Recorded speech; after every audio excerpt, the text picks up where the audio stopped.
안녕하세요, 여러분. 어찌저찌 시간이 흘러가는 대로 살다 보니 나이 40대를 맞이한 여자가 되었습니다. 여자 나이 40대엔 결혼하기도 어렵다고 하지만 저는 다른 이유로 결혼 시기를 놓쳐버리고 말았네요. 시간이라는 것이 저를 기다려주지 않듯이 여러분들도 마찬가지였을 거라 생각합니다.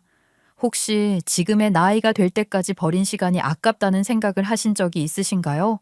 공부를 하면서 혹은 결혼 생활을 이어가시면서 때로는 아이를 키우면서 내 시간을 너무 허무맹랑하게 썼구나 하는 후회를 하신 적이 있는지 궁금합니다. 저는 있거든요. 그때 제가 조금이라도 빨리 정신을 차렸다면 지금 나이가 될 때까지 혼자 살고 있진 않겠지 하는 생각이요. 하지만 이미 지나간 시간을 어떻게 주워 담을 수 있겠습니까? 그래서 저는 후회를 남기지 않기 위해 끝내주는 복수를 하기로 결심했습니다. 버려버린 시간만큼 후회하게 만들자는 생각을 하게 된 것이지요. 이게 다 무슨 뜬구름 잡는 이야기인가 싶으시죠? 누구보다 속 시원했던 저의 복수 이야기를 지금부터 시작해 보도록 하겠습니다. 저와 예비시댁이라고 불리우는 집안과는 사실 오래전부터 인연이 있었습니다. 같은 동네에서 살기도 했었고 또 저희 친정엄마의 이야기를 때 놓을 수가 없는데 저희 친정엄마께서 공부방을 운영하셨었거든요. 예전에는 학원보다 공부방이 많았어서 공부방을 다니는 아이들이 정말 많았어요. 제 예비신랑 또한 저희 친정엄마의 공부방에서 공부를 하던 학생이었습니다. 그래서 어릴 적부터 아주 잘 아는 사이이기도 했습니다. 저랑도 가끔 같이 공부를 해야 할 때도 있고 그랬거든요.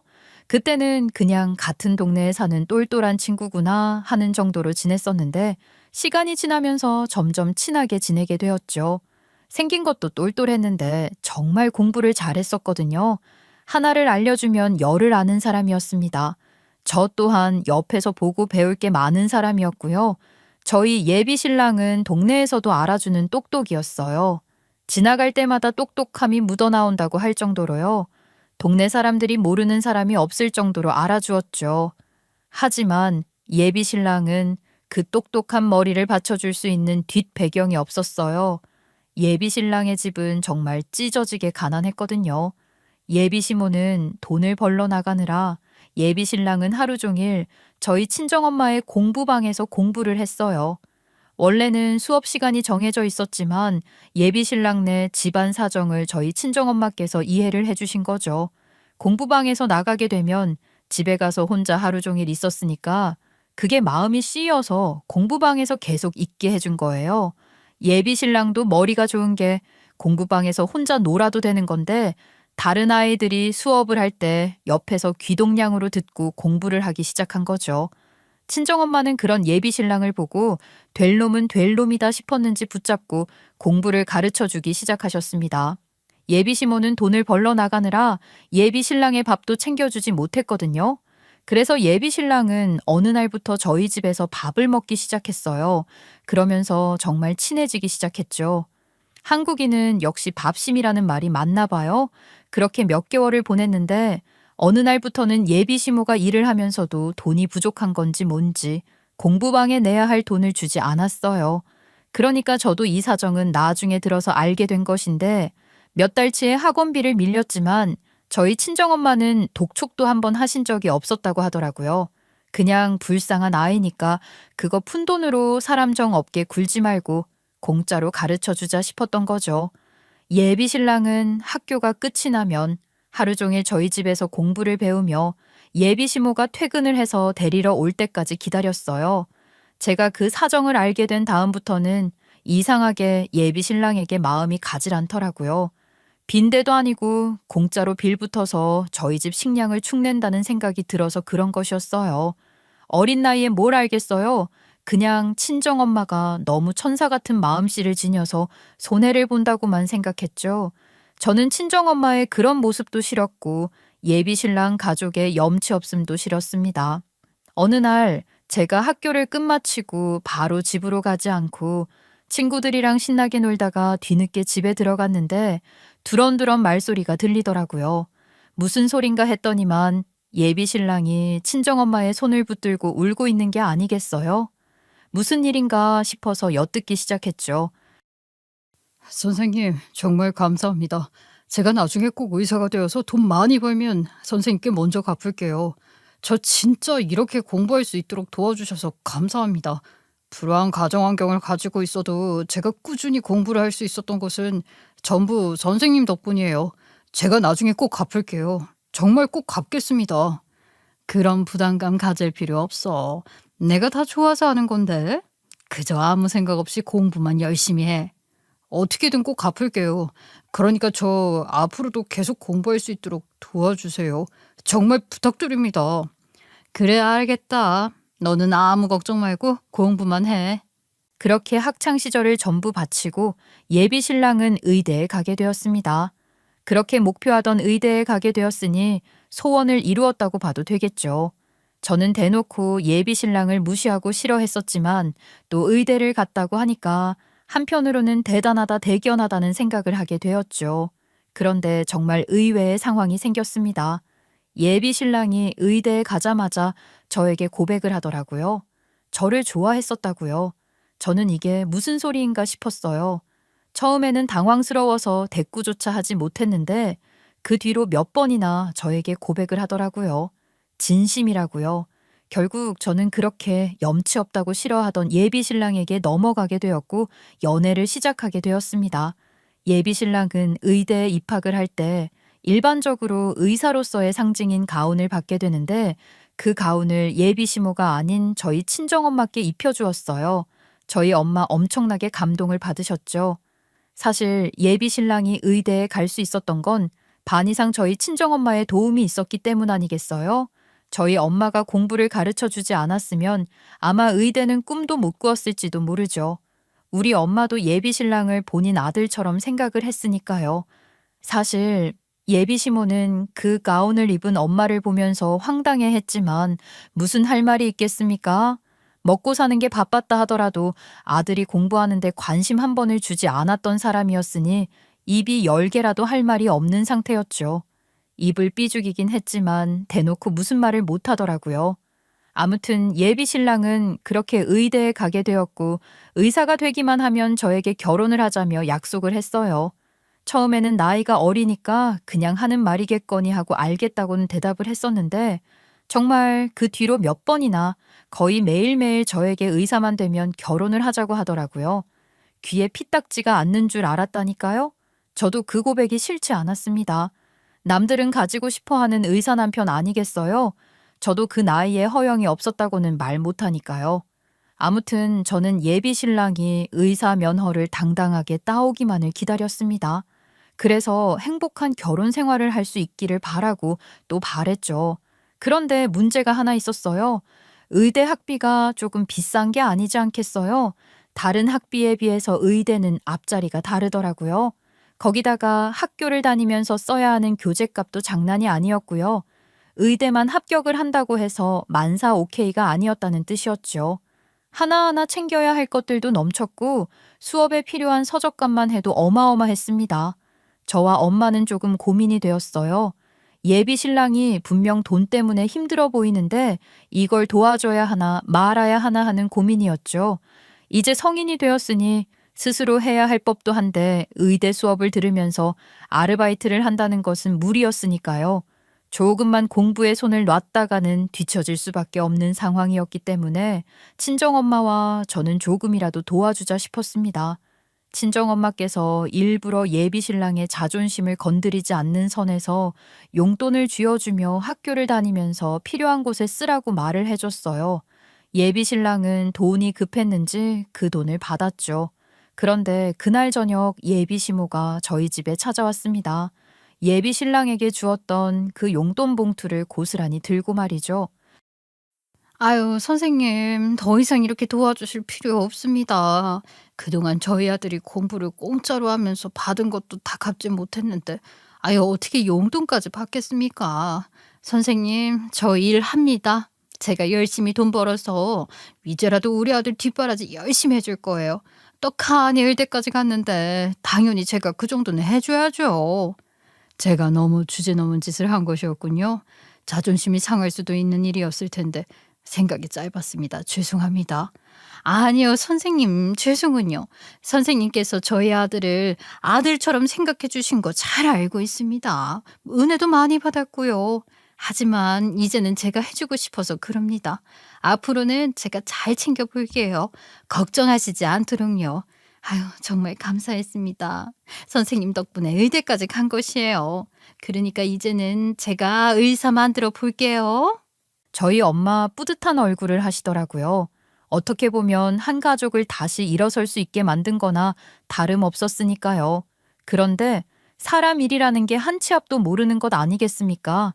예비 시모는 저희에게 아들 뒷바라지를 열심히 하겠다고 말을 했던 것과 다른 행동을 하기 시작했어요.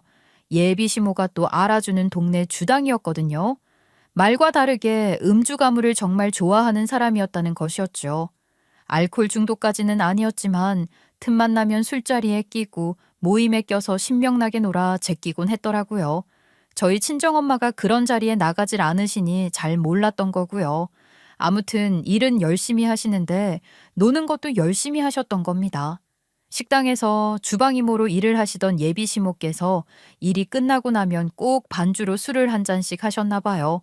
그래서 항상 집에도 밤 12시, 새벽 1시 이때서야 귀가를 하셨답니다. 그날도 어김없이 반주를 했는데 평소보다 조금 과하게 드셨었나 봐요. 술에 취해서 몸을 제대로 가누지 못하고 휘청휘청 거리다가 그냥 길바닥에서 정신을 놓고 잠이 들어버린 거죠. 얼마나 술을 마셨으면 길에서 잠을 잘 수가 있단 말입니까? 아무튼 도로에 누워서 잠이 들었는데 하필이면 눈에 잘 띄지도 않는 까만 옷을 입고 있었던 거예요. 도로변에 누워있다가 대참사가 나게 된 거죠. 새벽에 일찍부터 움직이는 쓰레기 수거차에 치여서 하반신 마비가 되고 만 것입니다. 어떻게 세상에 이런 일이 있을 수가 있나요? 그걸로 끝이 나면 말을 안 하겠는데 하반신 마비가 되었으니 수술도 여러 번 해야 했고 직장도 나가지 못하게 되어버린 겁니다. 돈을 벌어도 시원치 않을 판에 돈이 나갈 일만 수두룩하게 생긴 거예요. 어쩔 수 없이 제가 그 부대 비용을 전부 감당해야 한다고 생각했어요. 하지만 그 사실이 힘들다거나 불만이 있다거나 하지는 않았습니다. 비싼 학비가 부담이 되어 아르바이트라도 해야겠다고 말을 하는 예비 신랑을 말려가며 공부에만 집중할 수 있게 도와주고 싶은 마음이 들었어요. 저는 그때부터 저희 두 사람의 확실한 미래를 그려나가기 위해 불철주야 노력을 했습니다. 제가 다행히 일찌감치 취직이 되었기 때문에 직장 생활을 하면서 받는 월급은 전부 예비 신랑의 의대 생활을 지원하는 데 쓰곤 했습니다.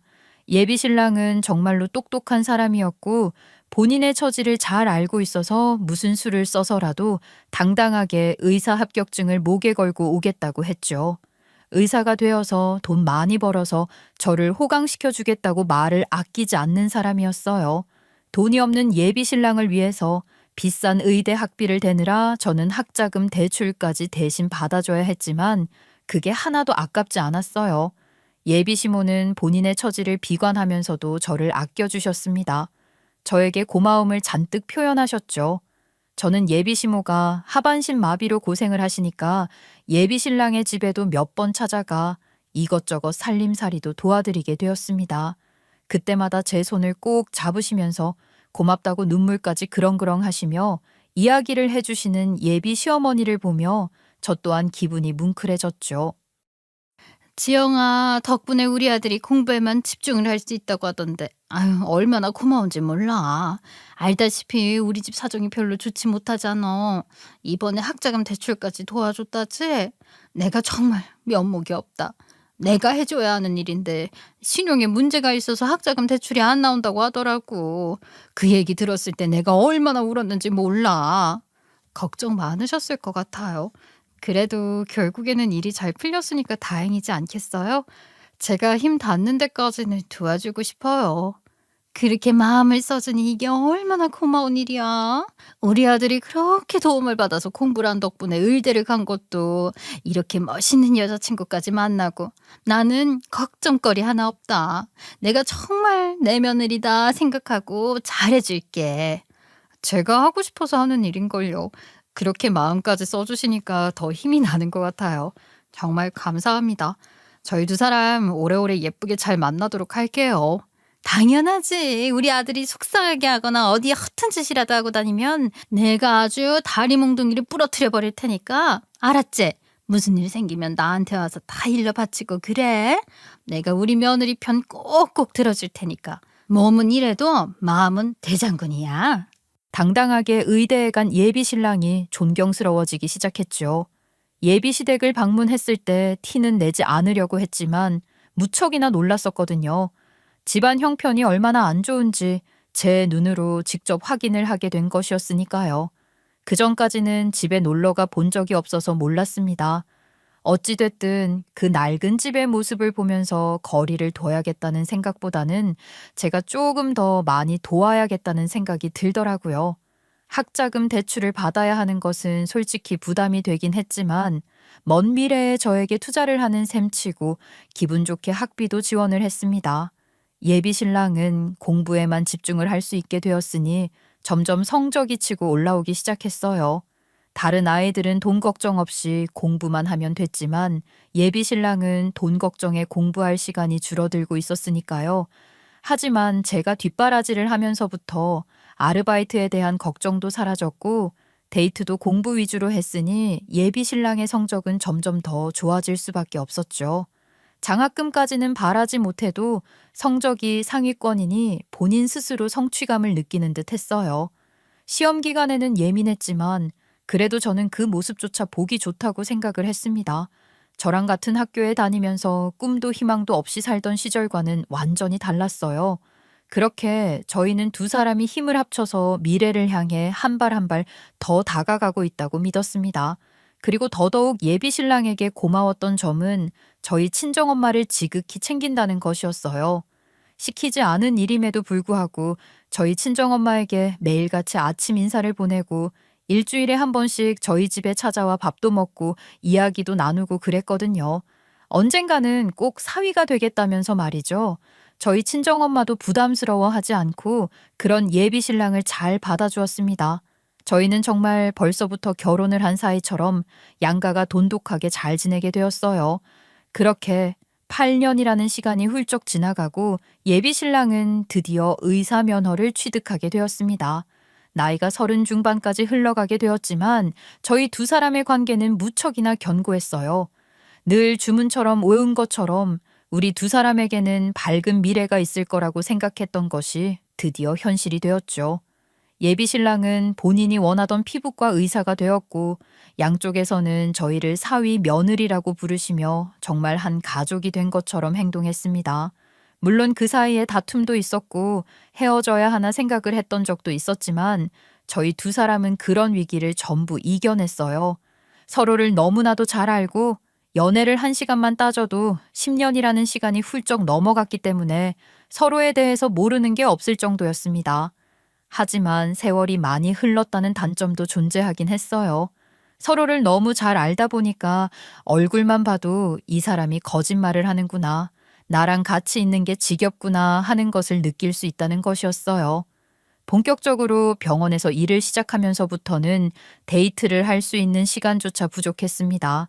당직 근무를 서야 할 때도 많았고 특히 응급실 근무를 돌 때는 정신이 없다며 연락조차 제대로 되지 않았거든요. 저는 세상의 모든 병원 일을 예비 신랑 혼자서 다 하는 건가 하는 생각이 들 때도 있었습니다만 워낙 제가 그쪽 분야에 대해서는 잘 몰랐으니까 그러려니 했죠. 학자금 대출을 갚아야 하는 것이 남아 있었기에 저도 직장의 노예로 돈을 벌어야 했으니까요. 그동안 예비 신랑의 뒷바라지를 하면서 받았던 소액 대출도 남아 있었고 저는 정말 통장에 모은 돈이 거의 없을 정도로 매번 월급을 받을 때마다 이곳저곳에 빌린 돈을 갚아야 했습니다. 예비 신랑이라고 별반 다를 게 없었어요. 혹시 이번에 학자금 대출 갚아야 하는 거 일부분만 좀 대신 갚아줄 수 있어? 나 지난번에 생활비 때문에 받았던 대출 먼저 갚아야 할 것 같아서. 우리 부모님께서는 내가 뒷바라지를 한 건 알고 있지만 대출까지 받은 건 또 모르시니까. 지영아, 나도 학자금 대출은 내가 갚고 싶은데 알고 있잖아, 우리 집 사정. 이번에는 아버지께서 이번에 다리를 좀 다치셔서 치료비 나가는 것 때문에 이번 달에 나도 마이너스야. 아시다시피 엄마 치료비는 계속해서 나가는 중이고 의사만 되면 돈 많이 벌 거라 생각했는데 그게 아니네. 개원을 해야 그나마 돈을 좀 만질 수 있대. 내가 지금 대학병원에서 하는 일이 피부 시술 쪽이긴 하지만 미용이랑은 거리가 멀잖아.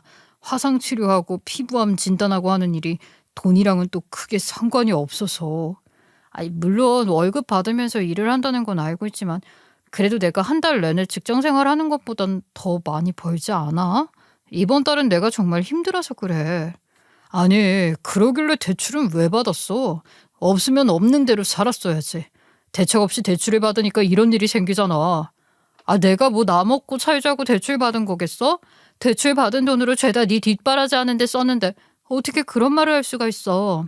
내가 나 술 먹고 미용하고 치정한 데 썼으면 이런 말도 안 하지.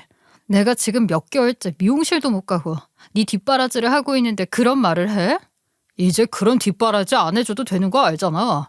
이번에 받은 소액 대출이라는 거 다 지영이 네 생활비 때문에 받은 거 아니야? 데이트할 때도 이제 반반으로 내고 심지어 지난달에는 내가 응급실 도느라 데이트도 별로 못했는데 돈을 어디다가 쓴 거야? 뭐라고? 내가 왜 여태 돈 한 푼 못 모아서 급한 생활비 대출을 받았어야 했는데 여태까지 내가 10년을 넘게 너 만나면서 데이트 비용 90%를 감당했어. 그런데 이제 와서 반반 비용 내면서 뭐가 어째? 나 같으면 여태까지 내가 돈 쓴 게 미안해서라도 데이트 비용은 네가 다 내겠다. 지금 돈 가지고 치사하게 이러는 거야. 언제는 좋다고 생활비 지원 다 해줘놓고 이제 와서? 그래, 지영이 너도 그동안 우리 집 못 산다고 나를 무시하고 있었던 거지? 여태까지 데이트 비용 90%를 냈다고 계산적으로 굴고 있었던 거 아니야? 너 그렇게 속물이었어? 내가 속물이었으면 애초에 의사를 만났겠지. 네 뒷바라지 안 하고 의사가 될 때까지 기다렸겠지. 그렇게 따지면 내가 여태 직장 생활하면서 번 돈으로 공부한 네가 속물인 거 아니야? 의사 됐다고 지금 와서 피곤하다고 귀찮다고 데이트하기도 싫어하는 네가 속물인 거 아니냐고. 나 여태까지 너 만나면서 너네 집에도 잘했어. 명절마다 선물 보내고 일 있으면 용돈 챙겨드리고 그랬던 게 나였는데 내가 속물이라고? 내가 모른다고 그랬어? 다 안다고 했잖아. 나도 다 아는 사실을 여러 번 이야기하면서 생색내는 거 그거야말로 치사한 일이지. 치사? 진짜 내가 기가 막혀서 화가 나서 더 이상은 말 못하겠어. 우리가 지금 이렇게 감정적으로 싸워봐야 서로에게 상처만 주는 일이라는 걸 잘 아니까 여기서 그만할래. 그래, 오늘은 여기서 그만하고 각자 집에 가자. 아, 나도 더 말을 했다간 심한 말 나올 것 같으니까. 그렇게 뒤를 돌아 사라지는 예비 신랑을 보면서 기가 막히기도 하고 화도 나고 속상하기도 하고 그러더라고요. 정말 사람이 한순간에 바뀌는 거라지만 이럴 줄은 몰랐으니까요. 그렇잖아요. 정말 돈 한 푼이 소중해서 제 지갑을 가져다 써야 할 땐 저밖에 없는 것처럼 굴더니 이제 의사도 되고 돈도 벌고 하니까 제가 생색을 내니 뭐니 말을 하는 게 너무 화가 나더라고요. 하지만 대학병원에서 제일 말단 의사로 일을 하며 시키는 일만 해야 하는 예비 신랑이 박봉이라고 말을 하는데 어쩌겠어요. 저는 10년 동안 직장 생활하면서 승진도 했고 자리도 잘 잡았으니 제가 조금 더 많이 벌고 있어서 부담해야 할 게 많다고 생각을 했어요. 하지만 사람이 변하는 건 한순간이었어요. 예비 시댁 같은 경우는 예비 시어머니께서 식당에서 허드레시를 하시며 돈을 벌어 생활을 하셨다가 사고로 하반신 마비가 된 이후에 예비 시부가 경비 일을 하시면서 어떻게든 푼돈을 벌어오셨었어요. 하지만 늘 마이너스였죠. 나가는 돈이 태산이었으니까요. 하지만 그것도 잠시 태생이 한량이던 예비 시부는 예비 신랑이 대학병원에 들어가서 월급을 받으면서부터 그 일도 그만두셨어요. 아들이 의사니까 더 이상 일을 할 필요가 없다고 생각을 하신 거겠죠. 하지만 예비 신랑도 벌어오는 돈에 한계가 있으니 점점 노골적으로 그 가족들은 저에게 돈에 대한 요구를 하기 시작하셨죠. 예, 지영아, 이번에 우리 조카가 결혼을 하는데 말이야. 우리 아들이 의사인데 내가 축의금을 넉넉하게 해야 하지 않겠니? 내가 가질 못하니까 돈이라도 많이 보내야지. 의사인 거랑 축의금이랑 무슨 상관이라고요? 어머님께서 하실 수 있는 만큼만 하시면 되는 거 아니겠어요? 아무리 그래도 말이야, 가족이기도 하고 우리 아들 결혼할 때 고스란히 돌아오게 될 돈인데 아이 조금 넉넉하게 했으면 싶어서 말이다. 거기다가 너도 우리 며느리라고 내가 온 친척들에게 자랑을 해놨는데 축의금 좀 보태야 하지 않겠니? 제가요? 저는 인사도 드린 적 없는데.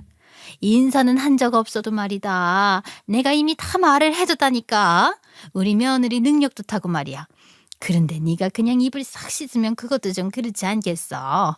축의금 좀 보태라. 한 50만 원에서 100만 원 정도면 될 것 같은데. 네? 제가 그렇게나 많이요? 어머, 이게 뭐가 많다고 그래. 의사 마누라가 될 텐데. 나중에 다 돌려받는 돈이라니까는 그러네. 내가 몸이 불편해서 못 다녀서 그렇지. 돈은 그동안 많이 뿌려놨다. 그러니까 다 거둘 수 있을 거야. 그뿐만이 아니라 저에게 생활비를 보태달라, 이거 가지고 싶은데 사달라, 의사 마누라 될 건데 이 정도도 못 해주냐 하면서 노골적으로 돈을 요구하셨어요. 거기서 제가 단칼에 거절을 했어야 했는데 저도 바보 같죠. 언젠간 예비 신랑이랑 결혼식을 올릴 거고 다 돌려받을 수 있을 거라는 말에 지갑을 열기 시작했거든요. 그런데 처음에는 적당한 수준에서 요구를 하시던 게 점점 가격대가 올라가더니 이제는 한 달 월급으로는 감당이 안 되는 것들을 요구하시더라고요. 제가 거절을 하면 의사 마누라 될 건데 배포가 작다면서 그러면 남들이 무시를 하는 거라고 저를 꾸짖으셨어요. 예비 신랑에게 말을 해봐야 나는 모르는 일이다 하면서 신경도 안 쓰더라고요. 예비 시어머니께서는 저에게 빨리 돈을 내놓으라는 식으로 말을 하셨고요. 저는 어떻게 하는 게 맞는 건지 이도저도 못하겠더라고요. 너 이 대출 밀렸다는 독촉장이 다 뭐야? 아니 그동안 가진 돈으로만 지원을 한 게 아니라 대출까지 해서 지원을 했다는 거야? 엄마, 아니 이거 내가 알아서 할게. 내가 다 갚을 수 있어. 이것이? 아우 내가 정말 속이 상해서. 그러더니 엄마는 예비 신랑에게 전화를 걸어서 화를 내기 시작하셨어요. 아무리 그래도 그렇지. 어떻게 집에 대출 독촉장이 날아오게 만들어. 너도 의사가 되어서 돈을 벌기 시작했으면 너 때문에 들어가게 된 돈인데 돈을 갚는 걸 보태야 하는 거 아니니? 사돈도 참 그렇다. 내가 이렇게까지 말을 해야 하니? 염치가 없어도 유분수지. 언제는 의사 돼서 다 갚겠다고 하더니 입을 다 씻어. 이 대출금 너희 집안에서 갚도록 해. 니들이 갚어. 예비 시모도 예비 신랑도 저희 엄마가 노발대발해서 말을 하니 찍소리도 못했죠. 그러던 어느 날 평소 같으면 예비 시모가 예비 신랑에게 옷을 좀 가져다 주라고 당당하게 시켰을 텐데 전전긍긍하고 있더라고요. 예비 시모가 몸이 불편하니까 자기가 갈 수는 없고 저한테 항상 시켰거든요. 의사 아들 가진 유세라도 떨고 싶은 건지 하녀 부려먹듯 하면서 저에게 갑질을 하셨던 거죠. 그런데 친정엄마께 한번 호되게 혼이 난 다음부터는 두 사람이 저에게 깨갱하며 눈치를 보고 있었어요. 그래도 늘 하던 일인데 갖다 줘야 하는 건 아닌가 생각이 들어서 제가 가져다 주겠다고 먼저 말을 했죠. 그러게 왜 염치도 없이 까불고 그랬냐고요. 아무튼 저는 전달해야 하는 옷가방을 들고 병원에 찾아갔죠. 평소 같으면 병원 입구에서 전달을 해주는데 급하게 응급콜이라도 들어온 건지 연락이 되지 않아서 몇 번 가본 의국으로 가게 되었습니다. 물건만 자리에 올려놓고 나와야지 했는데 의국 앞에서 두런두런 의사들끼리 모여 있더라고요. 거기에는 예비 신랑도 있었어요. 그 자리에 끼기가 조금 그래서 멀리 떨어진 곳에서 전화를 걸었습니다. 그런데 충격적인 장면을 보았어요. 제가 전화를 걸자 휴대폰을 확인하더니 거절을 눌러버리더라고요. 누군데 확인하고 바로 거절을 눌러? 스팸? 아니 왜 그 있잖아. 나 학부 시절부터 뒷바라지 해주던. 여자친구? 아니 헤어졌어? 왜 전화를 안 받아? 안 헤어졌어 아직. 아휴 헤어지고 싶은데 어떻게 떼야 할지를 모르겠다니까. 막말로 내 뒷바라지 해준 게 한두 개가 아니잖아. 10년 넘게 학자금 대출부터 시작해서 생활비에 우리 집에 준 돈이 얼만데. 아니 어차피 그 여자친구가 좋아서 해준 거 아니야? 그냥 모르는 척해.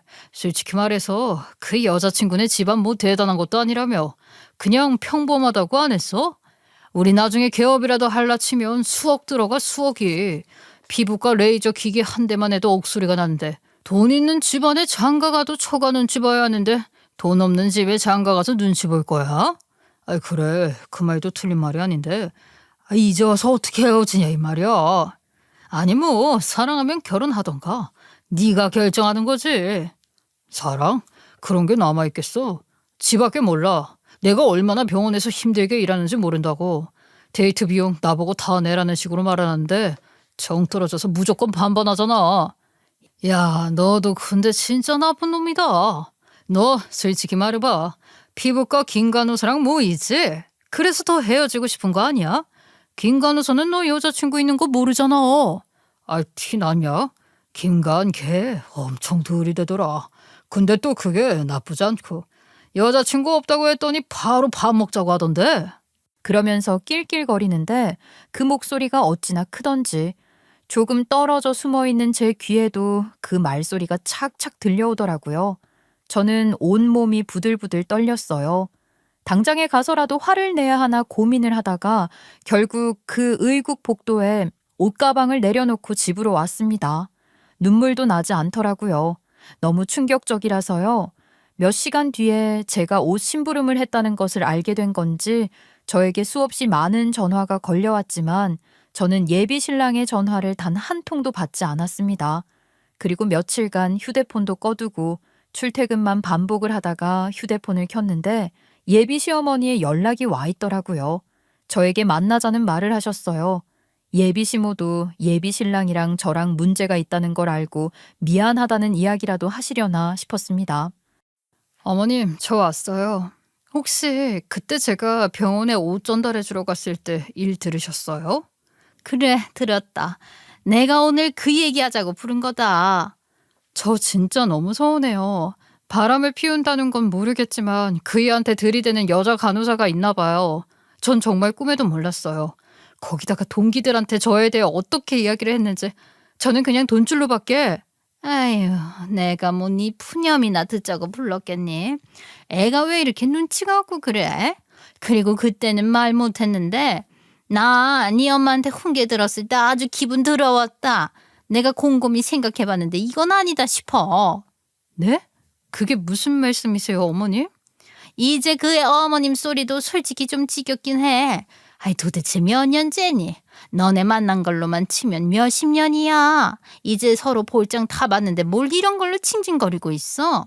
우리 아들이 틀린 말을 한 것도 아니고. 저는 지금 이 상황이 조금 이해가 안 돼서요. 어머님, 오늘 저 왜 보자고 하신 거예요?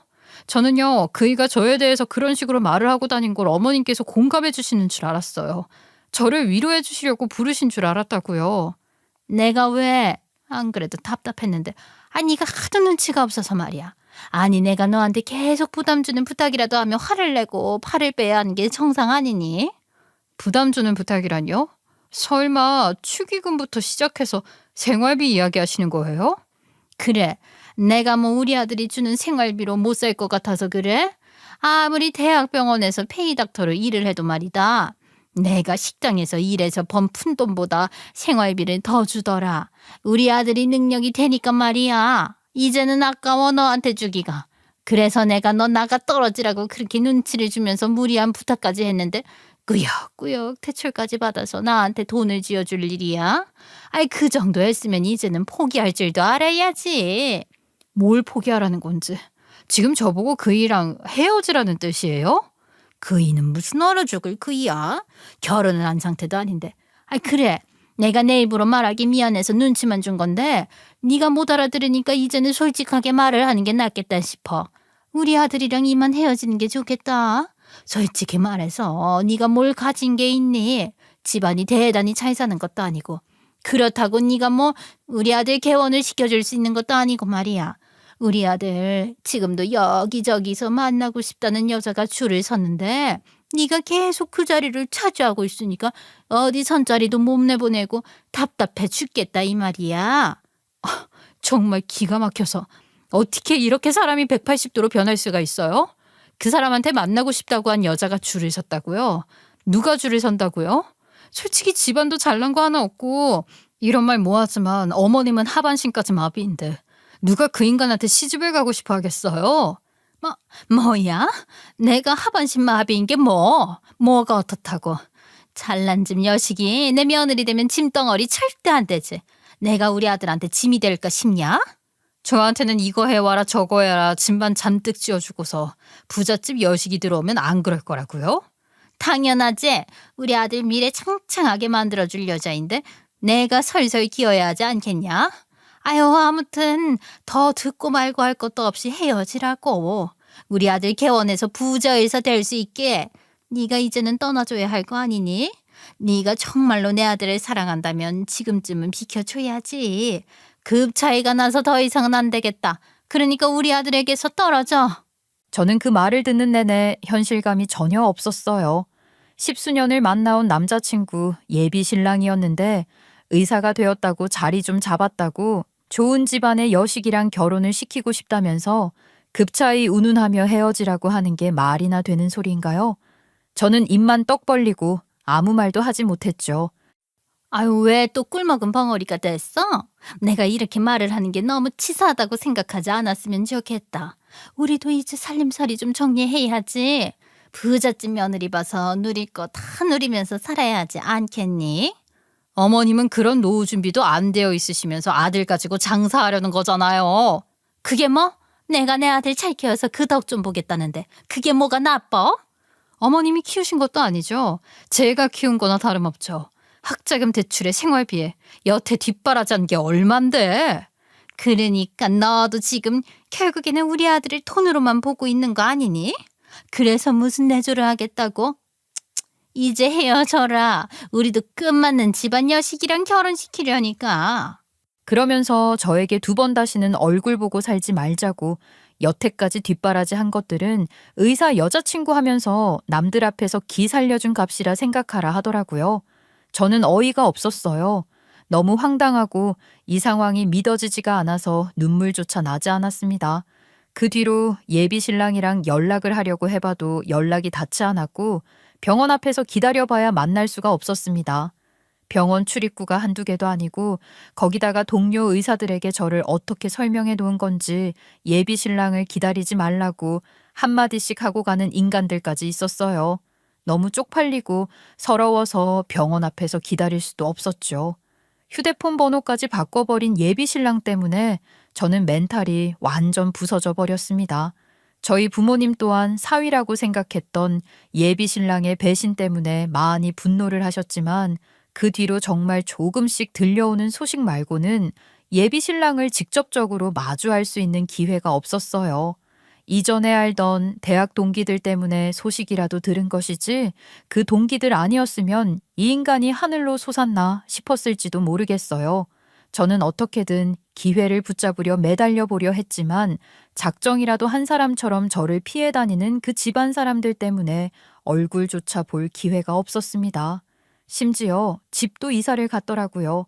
저에게 그런 이야기를 하기 이전부터 계획을 다 세워둔 것이었겠죠. 저는 3개월 동안 폐인처럼 살다가 결국에는 모든 것을 접어버리기로 마음을 먹었습니다. 그렇게 저는 제 일상에 다시 한번 집중을 하기 위해 노력을 하기 시작했어요.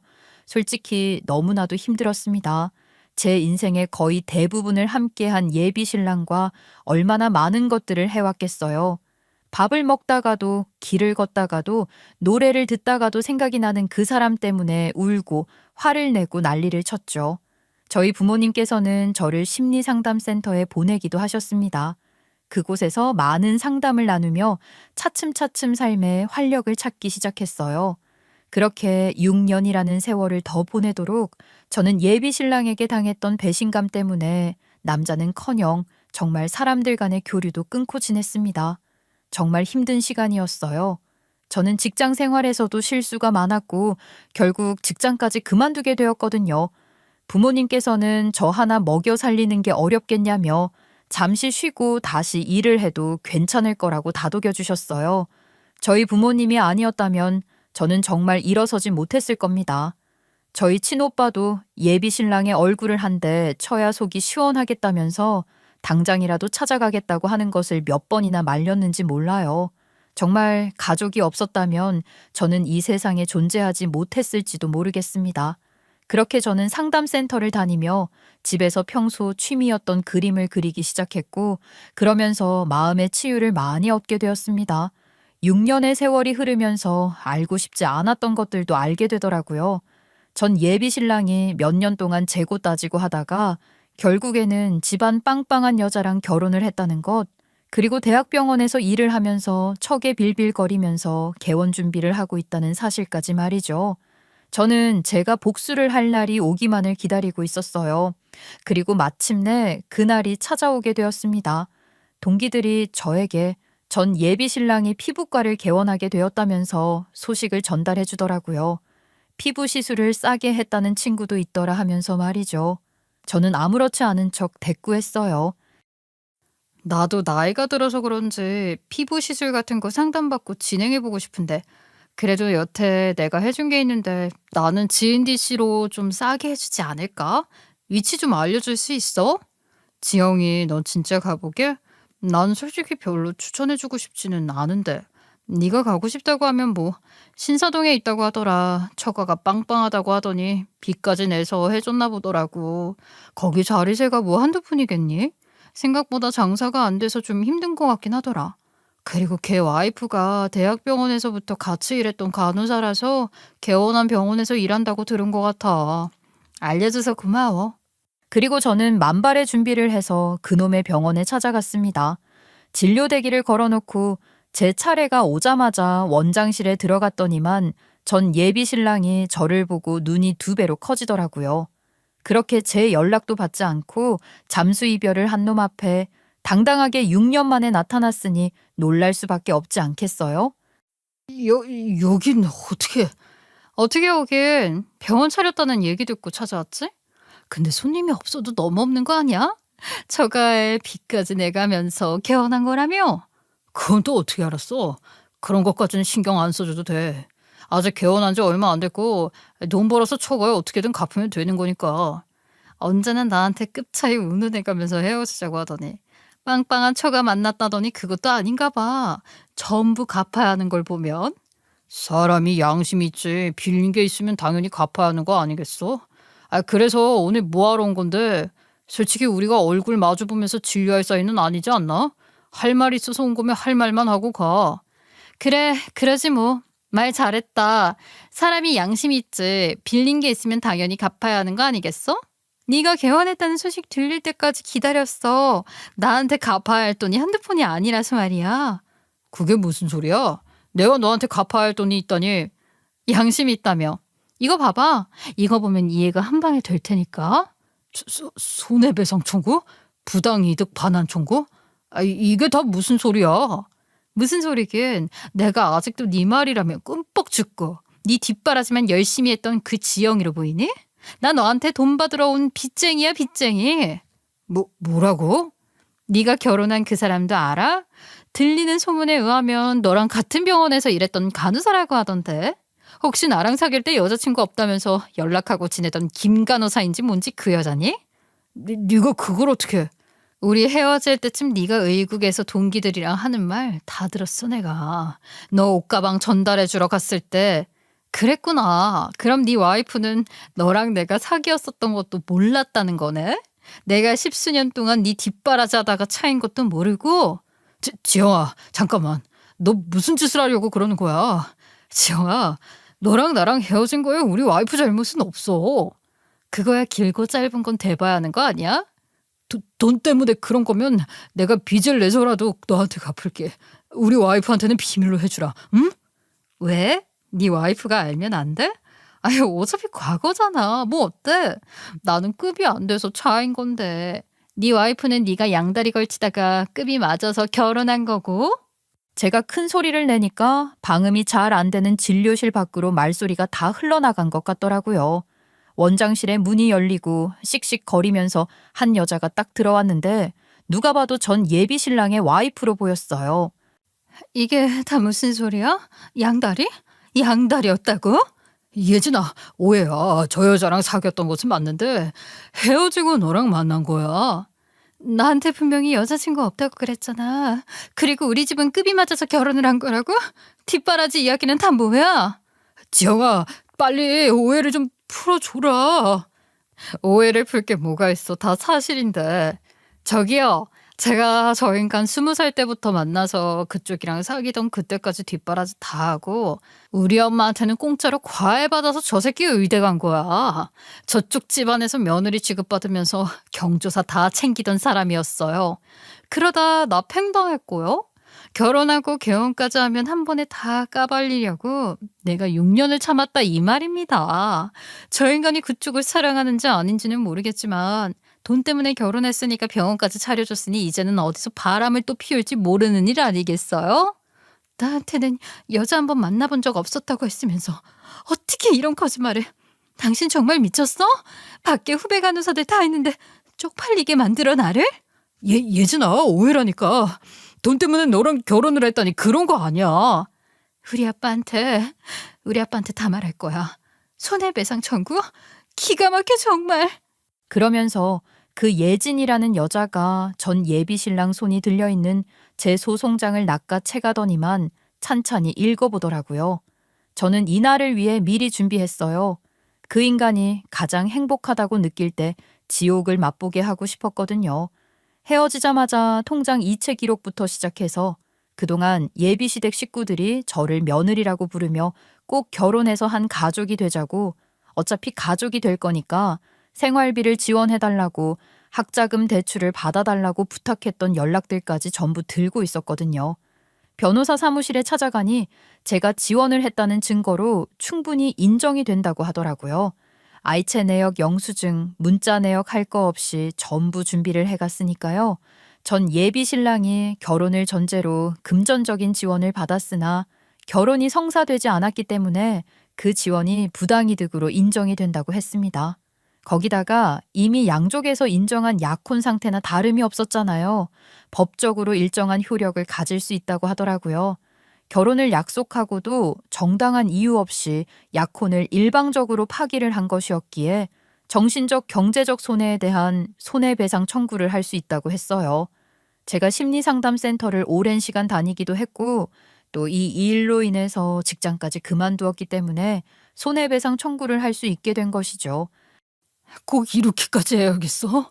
내가 잘못했어. 그래, 나도 그동안 양심의 가책을 느끼고 있었다고. 우리 그래도 좋은 추억 많이 있었잖아. 그러니까 너무 멀리 가지 말고 우리끼리 잘 정리해보자. 어? 제발 내가 이렇게 부탁할게. 너한테는 추억이었니?